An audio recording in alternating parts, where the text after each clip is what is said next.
Welcome, welcome, welcome to this evening's presentation of addressing housing insecurity in Greater Tucson. I'm Dee Maitland, and I'll be the moderator for this evening's presentation. This event is sponsored by the League of Women Voters of Greater Tucson. We are a nonprofit political organization that encourages active participation in government, and people of all genders are welcome. Tonight, we explore actions and efforts that have taken place or are in place by various entities to address the affordable housing for those less fortunate. We have 3 different segments, and our panelists in order are: the first segment will be with Daniel Bursuck, the planning administrator for the City of Tucson Planning and Development Services Department. Daniel's key areas of interest include the development of sustainable land use codes, adaptive reuse of aging suburbs, promotion of multimodal transportation systems, and the creation of building environments that support healthy living. Daniel received a Bachelor of Arts in Geography from the University of North Carolina at Greensboro, a Master of City and Regional Planning from the University of North Carolina at Chapel Hill, and a Master of Landscape Architecture from Cornell. The rest of his resume is very extensive, and we are really grateful to have him here to be the presenter.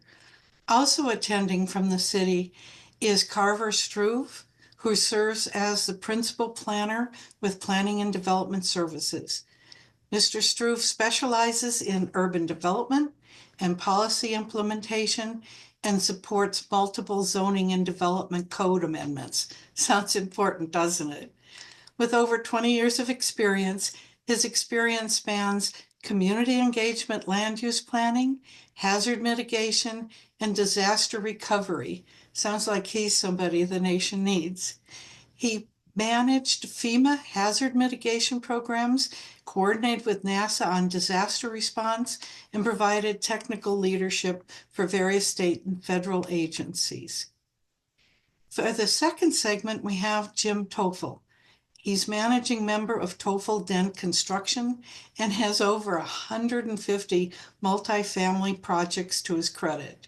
Jim's passion for providing housing opportunities for those less fortunate has propelled Tofel Dent Construction to being one of the leading affordable housing general contractors in Arizona and New Mexico.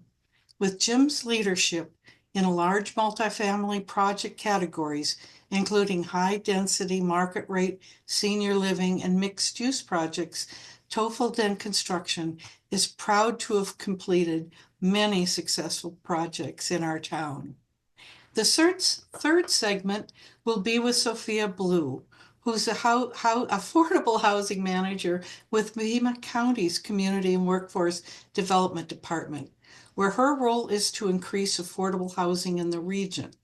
Sofia has spent nearly 20 years serving her community in varied capacities.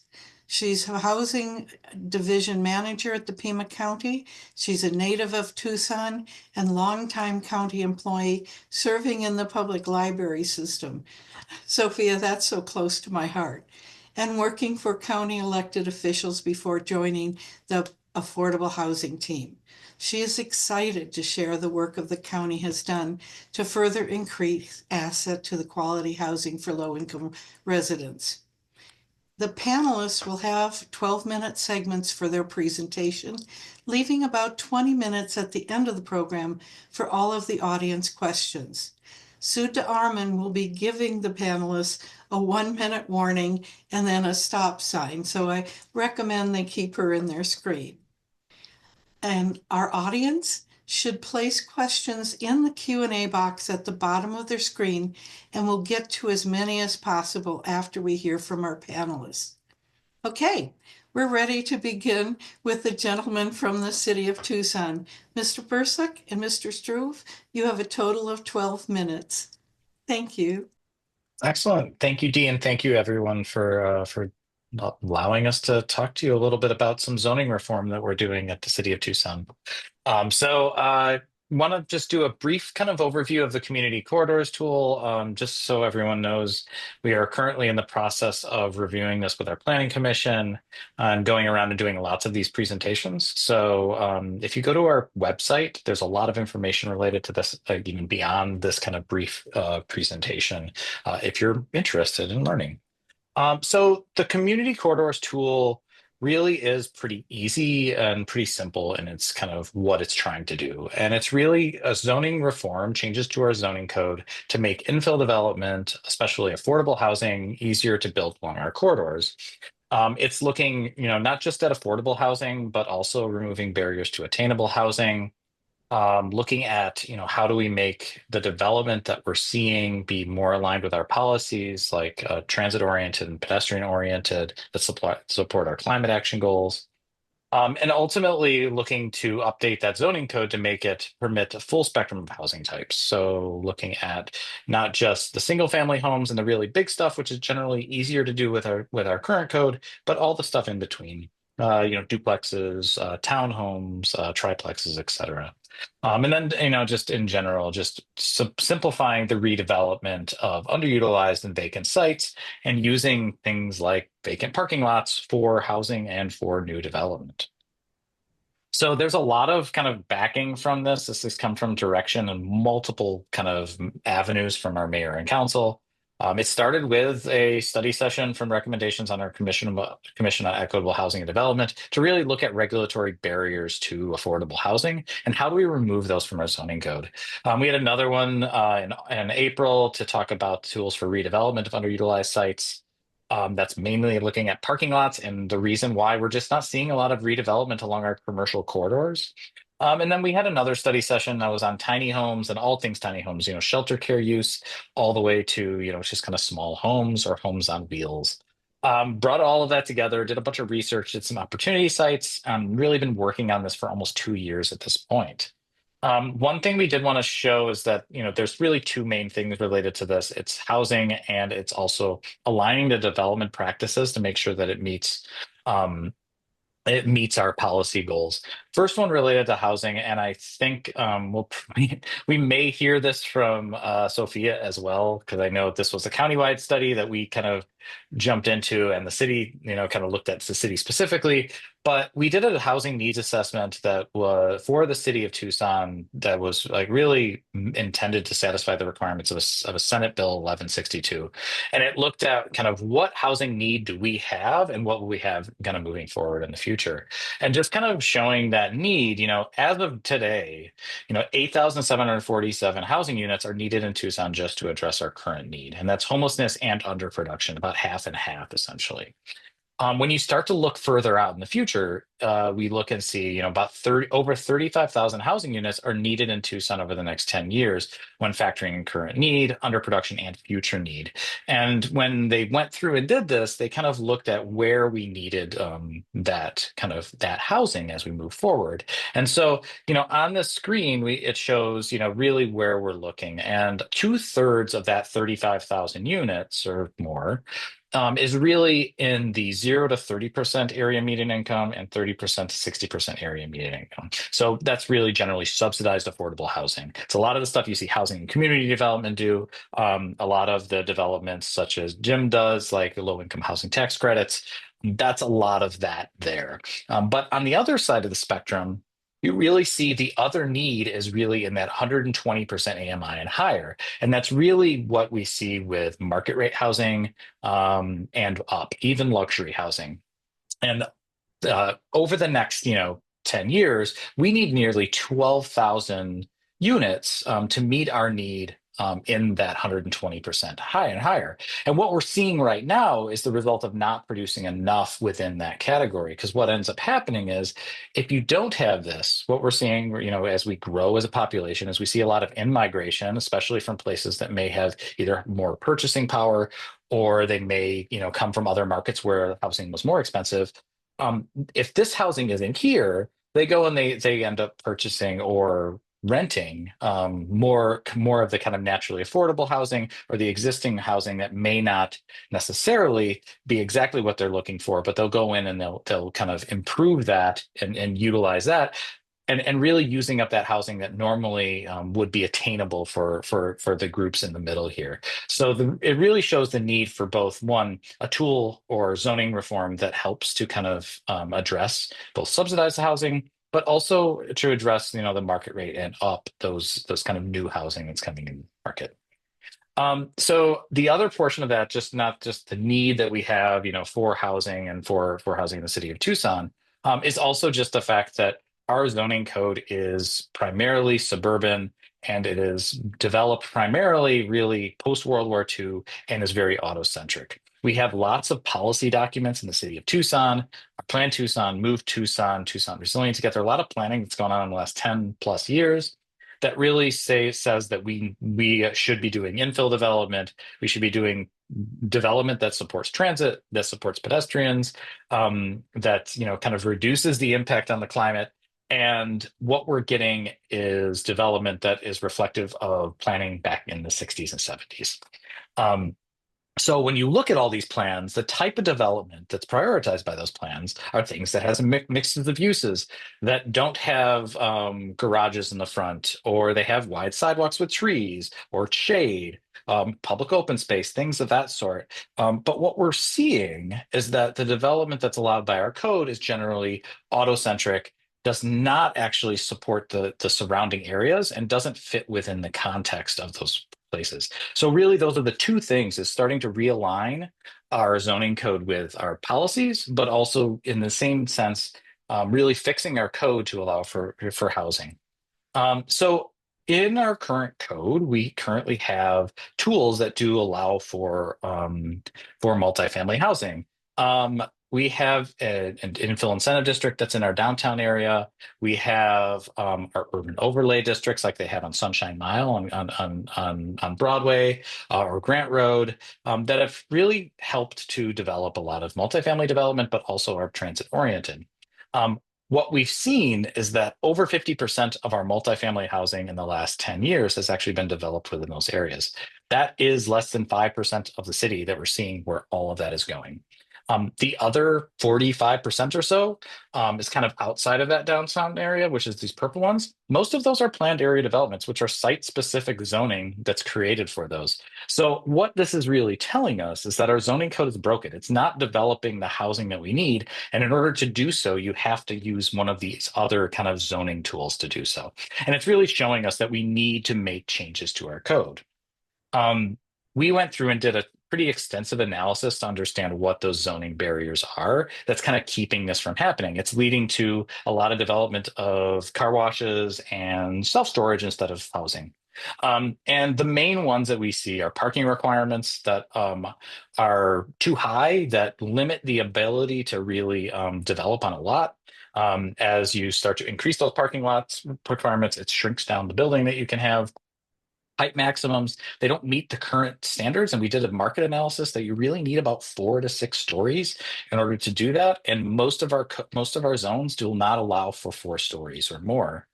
Density and lot coverage not as much density, just leads to larger units than you need. So you have lots of 4s, maybe 5s, instead of a mix of studios, 1s, 2s, and 3s that are more reflective and really meet the needs of the community, especially as we're changing demographics. Setbacks, reduce setbacks with large setbacks. It also just kind of continually kind of eats away at the efficiency of that site to be able to develop it. And all of these things together have really created a situation that's very challenging with the existing zoning outside of those other areas to actually develop housing and develop housing in the city of Tucson. I just want to point this out because I know that zoning isn't everything. There are a lot of other factors related to cost of land, cost of building, cost of money that also factor into this. This is only one portion of it, but if you don't have the zoning in place, none of this really matters. So it's really one portion of it, but it's one thing that we can do as a city is open up our zoning code a bit to allow for those development types that currently aren't being built. So I want to just really quickly, and I know we only have about 12 minutes and I have about 3 minutes left or so, I think, but this is how the tool works essentially. It's an optional tool that applies to sites that have frontage along our city corridors. if you're in a certain zone. So there's mainly multifamily residential, our office zones, our commercial zones, and then these OCR zones, which is office, commercial, residential. You can only use it for uses that are supportive of transit-oriented development. You can already develop a car wash, so you can't use it for this, or smoke shops. It's really things that are supposed to be supportive of the community, especially multifamily housing. We have adjusted those dimensional standards. So we've reduced parking, we've reduced setbacks, and we've increased building height 1 to 2 stories per zone in order to really get to that 4 to 6 stories. But again, it's only with frontage on those corridors. And then we have incentives for affordable housing, incentives for first floor commercial uses, and preservation of historic properties. And the goal here really is to have a tool that allows for diverse housing types, requires transitions in form and scale, regulates parking location and access, and creates a better product. So it has wider sidewalks that are required, it has shade requirements, it has open space requirements. In exchange for that flexibility, the really goal is to have a better product as well. So real quick, with my last slide, I just want to kind of show how this could potentially play out on the affordable housing project. This is the Amazon Flats proposal from Housing and Community Development. They came in and kind of sat down with us and looked at how this might work. On the left-hand side is the existing zoning. Because of parking and density requirements, it really limits it at about an additional 30 units that they could potentially develop there. Really can only go up to 2 stories, even though they were allowed for a limit of 40 feet, which is about 3 stories on that left portion. With this tool, it would allow for some additional building height plus an additional story for that affordable housing incentive, and they could potentially get 94 additional units. And this is the project that they're currently going in to get tax credits for and are submitting an application within the next month or so. So just showing how it could potentially be used. And this would be, 94 new, potentially 94 new affordable housing units. So at that, I will stop there and we'll move on. Thank you. Thank you so much, Mr. Bursuck. Boy, I already can think of a lot of questions, so I suspect there's a lot of questions coming in already. And now we'll move on to Mr. Tofel. You also have 12 minutes. Welcome. Thank you very much. So thank you, everyone. My name is Jim Tofel. I'm with Tofel Dent Construction. We're, as previously said, a general contractor based here in Tucson, but we work across the state of Arizona and New Mexico. We have about 70 employees, and we do our primary focus as a company is affordable housing. We build about 25% of all of the affordable housing projects in the state of Arizona. So most of our work is up north in Maricopa County, but I love Tucson. Grew up here. Lived here for a long time. My family's been in Tucson since the 50s. So I am a member of the Commission on Equitable Housing and Development, which is basically the city's affordable housing commission. And I was the chair of that until it termed out this last couple of months ago. So,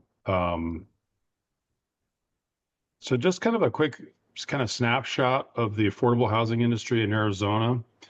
So this is from the National Low Income Housing Coalition.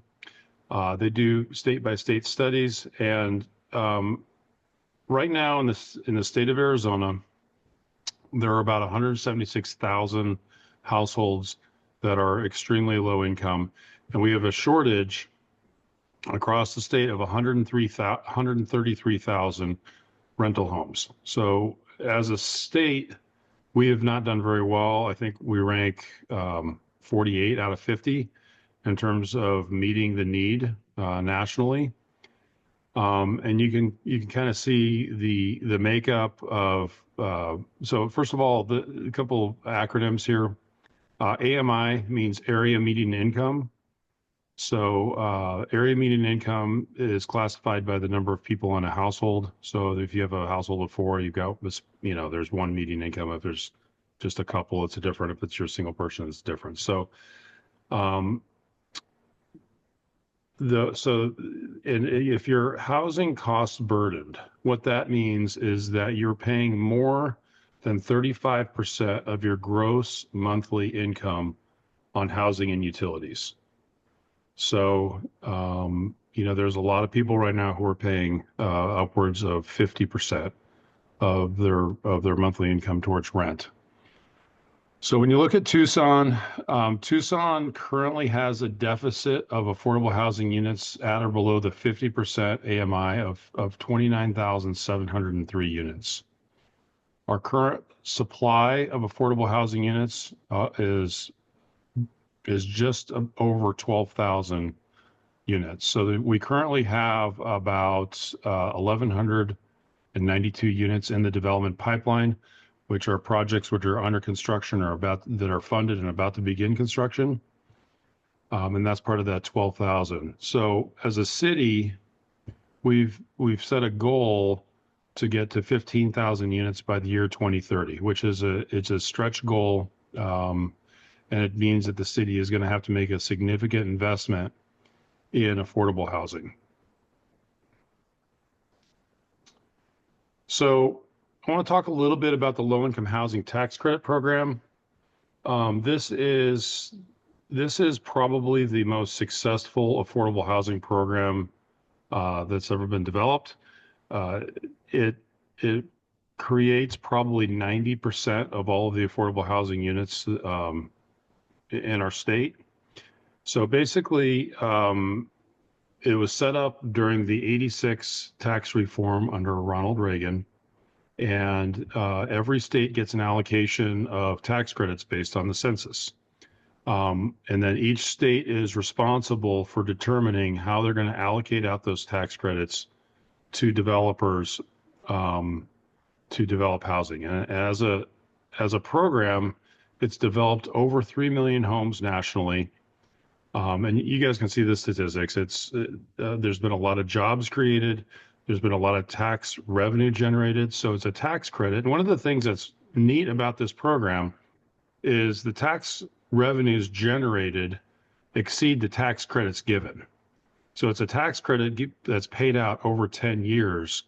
But when you factor in all the different types of taxes received, so during construction, there's sales tax. All the people who are working on the project and are employed, they're paying income taxes. There's corporate taxes. So when you add up all the taxes, both from the development of the project as well as kind of ongoing tax revenues received, those tax revenues, it's not all going to the feds. It's going to some go to the city, some go to the county, some go to the state, some go to the feds. But those tax revenues generated exceed the tax credits given. So it's a very good program. It's been very successful, and there's legislation currently happening at the federal level to expand this program, and it has, in general, pretty good bipartisan support. So there's really two different types of tax credits. I'm just going to kind of briefly talk about the differences between the two. So there's a 9% tax credit, which is a competitive process. It's a yearly application process where developers have a site and they submit a proposal to the state saying, this is what we want to do. And the projects, there's a scoring criteria that everything goes through. And then the state will allocate those tax credits out to the developer who's then responsible. Who's then responsible for going out and getting the project built. And basically, the way a tax credit works is, I may give just an example. Say a developer has a $10 million tax credit. What that's going to be is a $1 million tax credit every year paid out over 10 years. And so that on the 9%, that equates to about a 70% subsidy to the project. So if a project costs $13 million, they get the $10 million in tax credits. They sell those to an equity investor, which is somebody like a bank or an insurance company. It's a company that knows they're going to have a large tax liability over the next 10 years. So they buy those tax credits at about 85 cents on the dollar. So you take that $10 million tax credits, it's converted into $8.5 million of basically equity that goes into a project. They get a gap loan that makes up the difference. And because there's a very low debt service on the project, they can provide much lower rents. So the 9% is a competitive process. Roughly 35% of the projects that apply for a 9% tax credit get an award. It's what I call high stakes poker because it costs about $100,000 to put together an application for a 9% tax credit. The 4% tax credit is a smaller subsidy. So 4% tax credits tend to address higher income levels.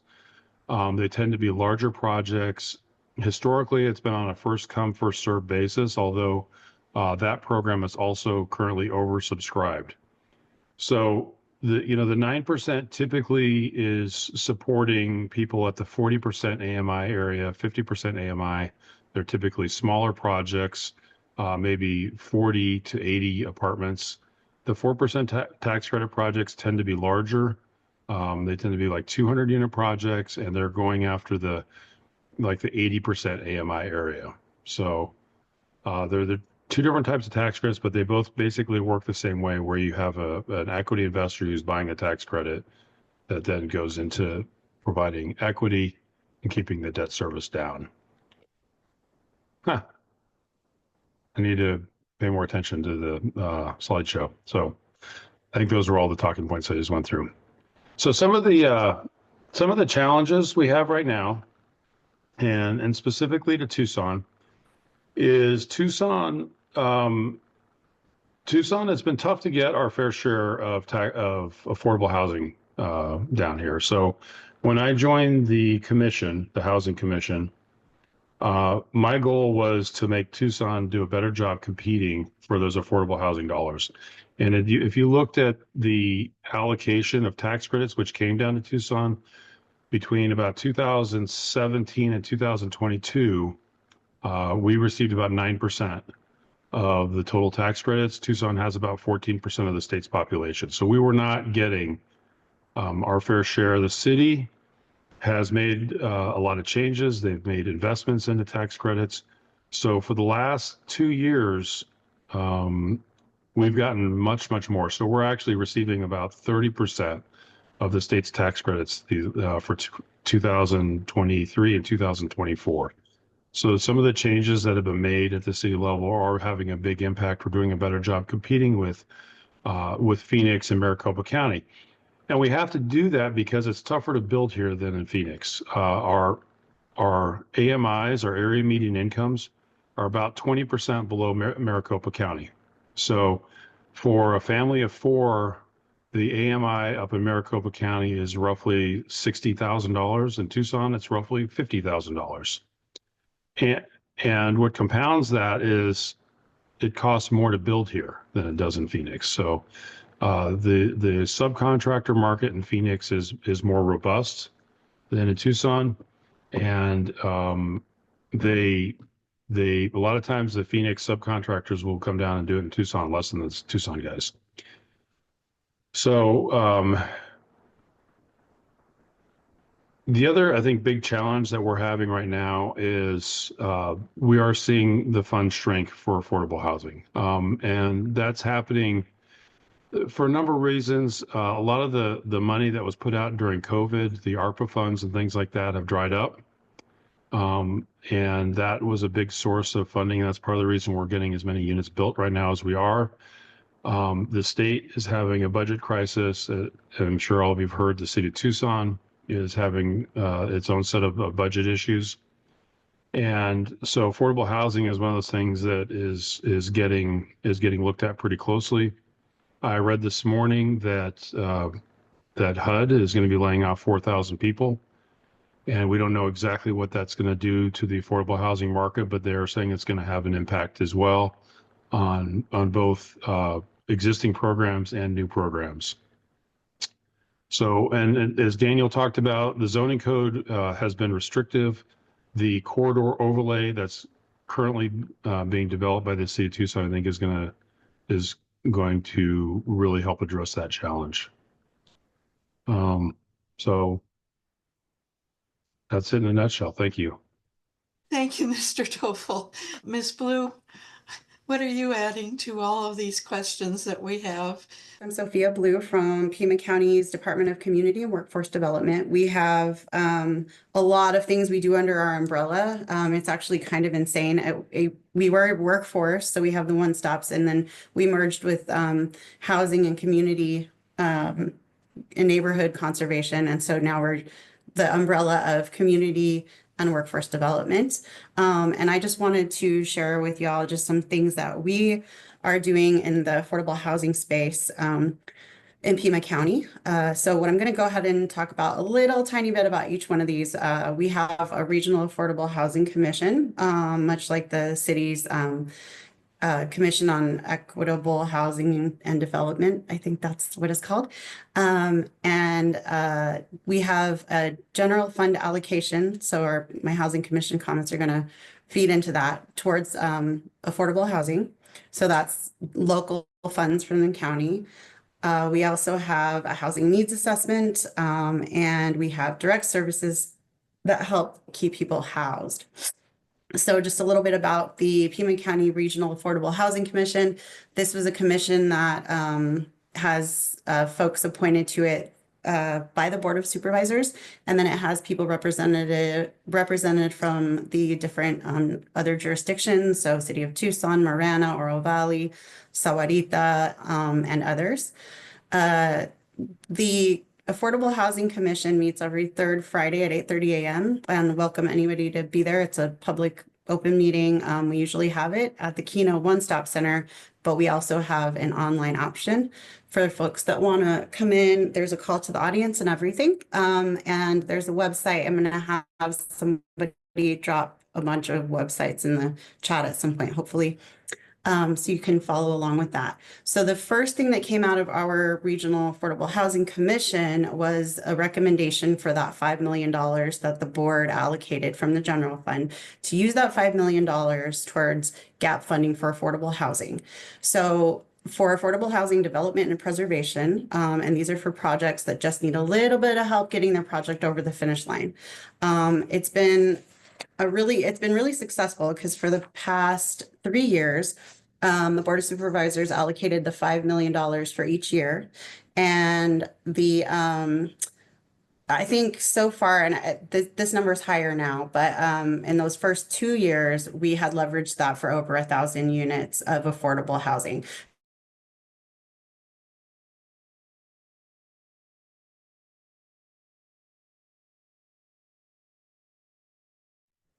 One of the things while we're waiting for Sofia to reconnect, I was listening to a program by Ezra Klein, and he was talking to a Jake Action Kloss of Massachusetts about the idea of taking housing into a manufactured area where factories are actually making the homes instead of each one being built individually and things like that. Have any of you heard of these projects that would manufacture? It looks like Jim is nodding up and down. Do you want to unmute yourself and talk about that? Yeah, so we are starting to see a lot more there's a lot of different types of like we call prefabrication. Oh, Sophia's back. Oh, good. Save that because I really want to hear the answer. Sophia, Okay.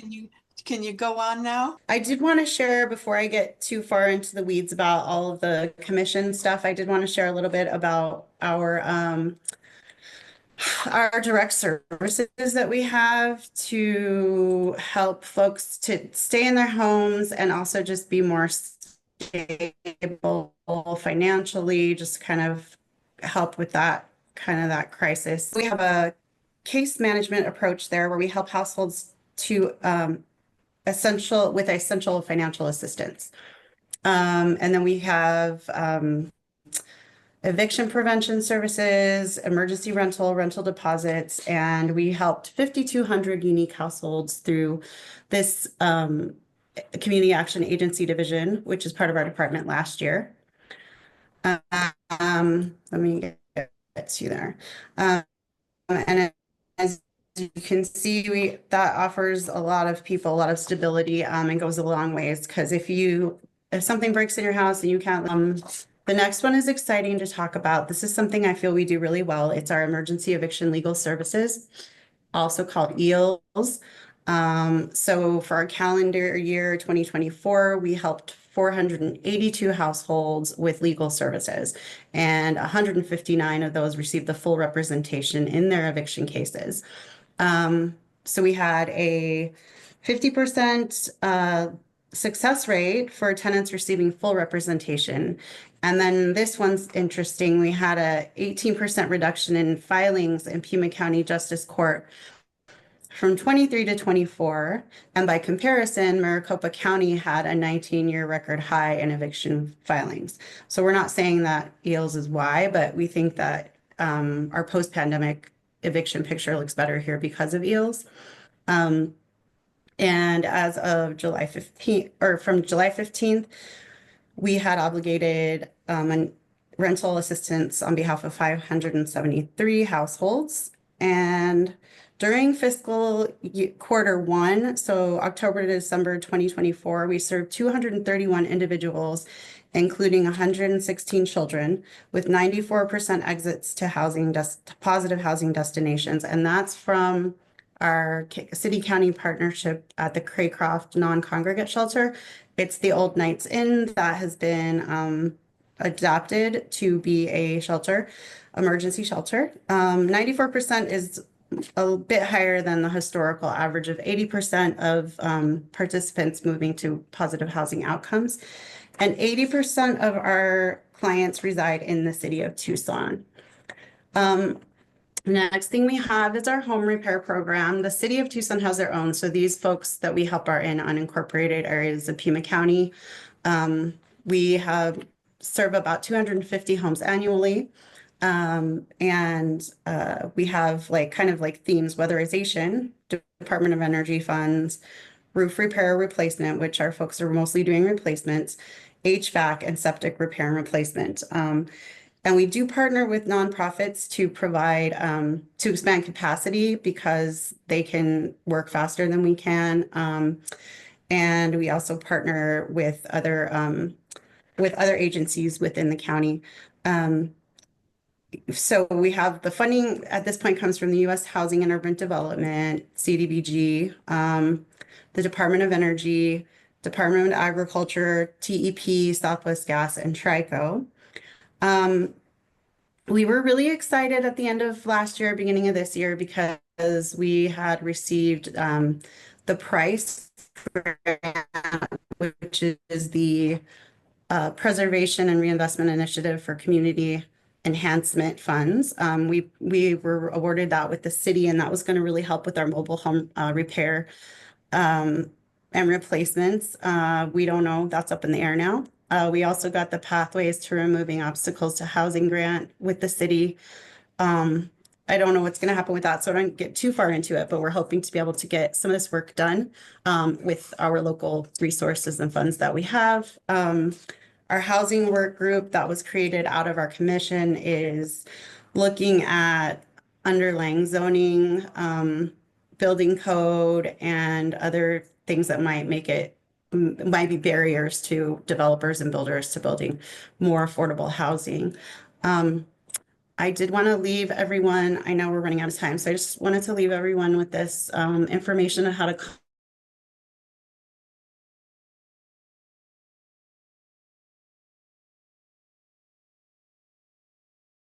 Let's go back to Jim and talk a little about the idea of manufactured housing. I know there's old railroad cars and stuff are we zoned or in any way where we can do these faster to produce ways of having housing?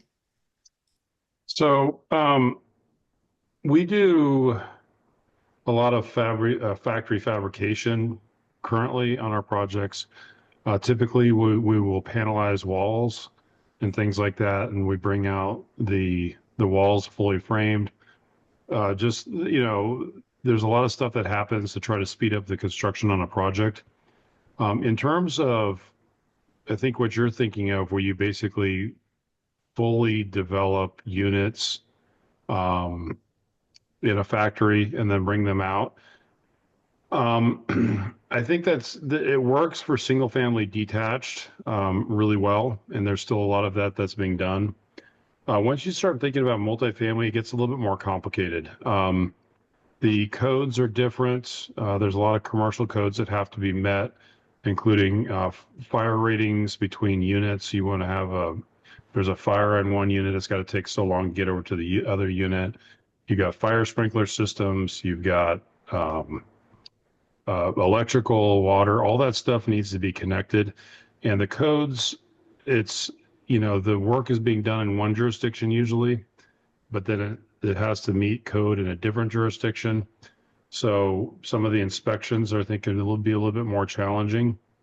And so what we've seen, so we've priced it out several times, is for the most part, because the transportation costs are so high typically with that type of manufactured housing, that it really there's not a big savings to go that route, not currently.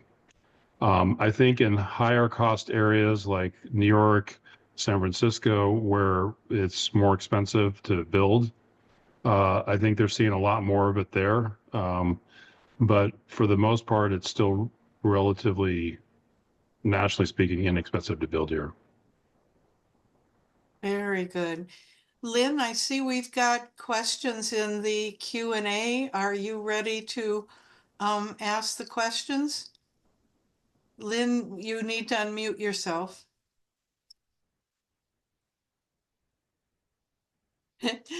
The motto of our century will be unmute yourself. Please unmute, right. The question from Bob Delaney for Daniel. What are you doing to overcome neighborhood opposition to the corridors plan if it's approved? Yeah, no, thanks, Bob, and thanks, Lynn. So, I mean, it's challenging, right? I think a lot of times, the loudest voices are what people listen to as you're moving through and making kind of zoning code reform changes, especially because there's then an unknown aspect of it, of exactly what that impact will be. I think what we've been trying to do as much as possible is really have conversations with the community and be able to kind of communicate kind of what the intent is, but also kind of what the actual impacts would potentially be. And so there's a bit of misinformation out there related to kind of what we're proposing. So we've been going and hosting meetings. We hosted 24 kind of half hour office hours with the community. We've made a lot of changes to our website over time to try to make it more intuitive so people can kind of, find our frequently asked questions, but find where their question is. We went through and released a video today that kind of goes through and tries to kind of explain really the key aspects of the code changes. We understand that the stuff is kind of wonky and it can be super technical, and a lot of times it's just not easy to understand. So we're trying our best to really just educate people, have those conversations. And at the very least, kind of explain the reason why we're making the decisions we're doing. It's a balancing act, right? You're trying to find something that is functional, will be used, but also something that's creating a product that does support the community and is contextually sensitive. So we're trying to find that balance point, and I think just having those conversations is really important to do so and be able to move it forward. Good. One of the things that I thought about as you were talking about transportation corridors, this is very closely tied to bus transportation and it remaining free, isn't it? It could function without free transit, but that definitely supports this, or this supports the use of that, right? In order to actually have a functional transportation system and transit system, you need to have enough people that are within walking distance of those buses, and you need to make sure that it is easy to use. I ride my bike most days, but when it's raining, I'll take the bus. But I do live like probably almost a half mile away from that bus stop. And that's really probably for most people a little too far for them to make that decision, and they'll just end up driving. I think what we're trying really to do here is not only provide housing, but provide housing that has options for people. We know that everyone's not going to just turn around and start, riding a bike or taking transit. But if you can reduce the amount of trips that people are taking from, 5 a week to maybe 2 or 3 a week, or allow for someone to have, maybe it's a 2-person household, but only have 1 car. Again, we're getting there, and we're helping with those goals that the city has. Good. And Bob has another question for Jim. What are you hearing about continued funding with the new administration in Washington? Um, Or is it too early? well, I don't know that, it's kind of seems like what's happening right now is they're throwing a bunch of stuff against the wall to see what sticks. And, so they put out that executive order, I think it was 2 weeks ago, that said they were going to basically stop funding a lot of stuff. And then the next, like 2 days later, they rescinded it. So I don't think anybody really knows what's going to happen with all that chaos right now. What I read this morning though with HUD was that, HUD is the primary, from a housing perspective, most of the funding goes through HUD, the Housing and Urban Development. And so I read that they're going to have 4,000 layoffs, and it is going to affect programs. But we don't know to the extent if it's more future programs or if it's existing programs. I'm actually going to be flying to Denver next week to meet with HUD, so I'm excited to kind of have that conversation with them. So really it's premature. Yeah, it is, I think. So you have to be adaptable. Just wanted to remind the audience to go to Q&A if you have questions for our panelists. I have one. The newspaper covered that one of the highest incidents of heat-related death was caused by people who lived in mobile homes. How do we protect them going forward into the future? Have you guys been acquainted with this problem? Yeah, there is a group of individuals right now that's looking to how to protect mobile home parks. There's a lot of transition kind of happening there right now where people are coming in, they're buying mobile home parks, and then they're increasing the rent.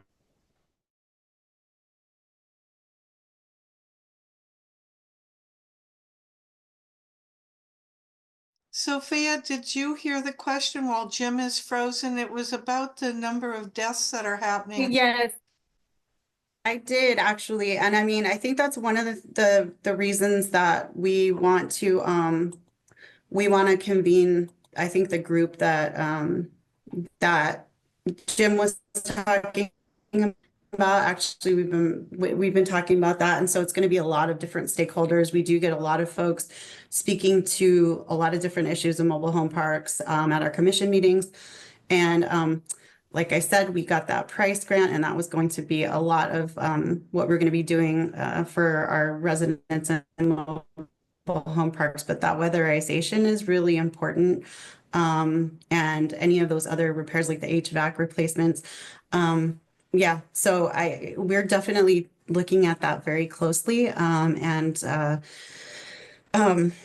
I don't want to be a downer. I guess really I'm hopeful that we'll still be able to kind of complete the work that we have in progress, and then see if like some of those funding that we were awarded we'll be able to draw down on, because that was a big one for mobile home residents and mobile home parks. And that is, yeah, I think the weatherization piece of it is going to be part of like all of our strategy of keeping people housed. And that goes for like all homes, but especially mobile homes.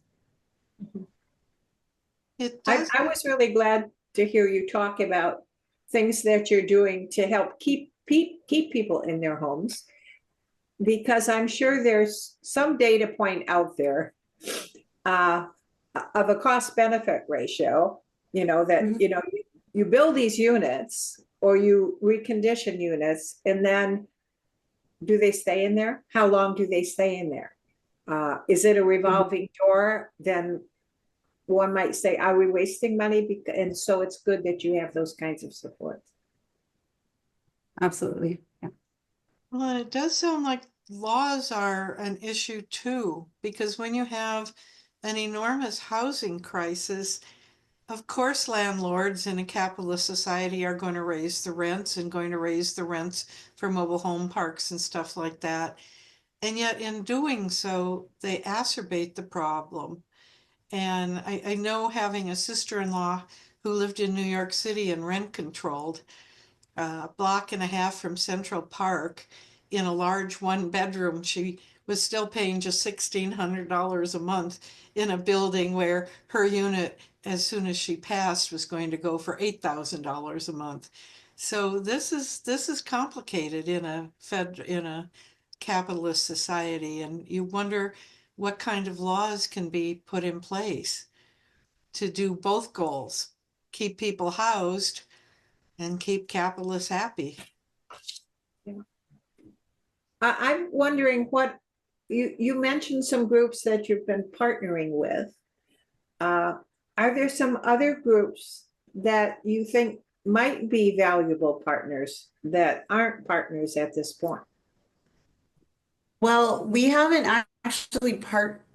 partnered with anyone yet. We're just getting that together. And I know for sure that the really, like, the spearheading community group is a group called Casas Movibles, and it's made up of, most of its members are people who live in mobile homes. And then, getting a lot of other, like, government jurisdictions and agencies and nonprofits in the community together to work on the issues that are going on with that, the university, all of that. We have a question, Mr. Struve. Is there something you wanted to add to this conversation? I know Mr. Bursuck's done a very good job, but did you want to add something also with your enormous expertise? Just that, what I see the CCT doing is addressing a number of different issues that we currently have within the code. And we're really looking to approach in a well-rounded way things such as transit access, housing affordability, shade, additional pedestrian environments, public open spaces, all of those sorts of things. So I think it's something that, while really the housing affordability is the driver and a key component of it, we also wanted to ensure that we looked at it holistically and were able to integrate all of those pieces into it as well.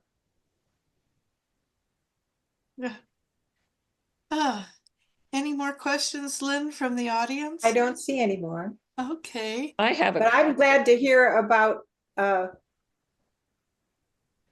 broader perspective. I mean, people have to have places nearby that they can shop, that they can walk to, that children can play outside, and so forth. Well, thank you all. I really appreciate it. It's even more complex than we thought, and we're glad the four of you actually are on the front lines, helping to make Greater Tucson an affordable place to live. And I want to thank the audience for attending, and you'll be able to get a recording of this if you want to go back over things, because I know it was a lot of data. And for all of you, we wish you a good night and hope we hear from you again with things we can do to help people be housed. Thank you all very much from the League of Women Voters. We appreciate it.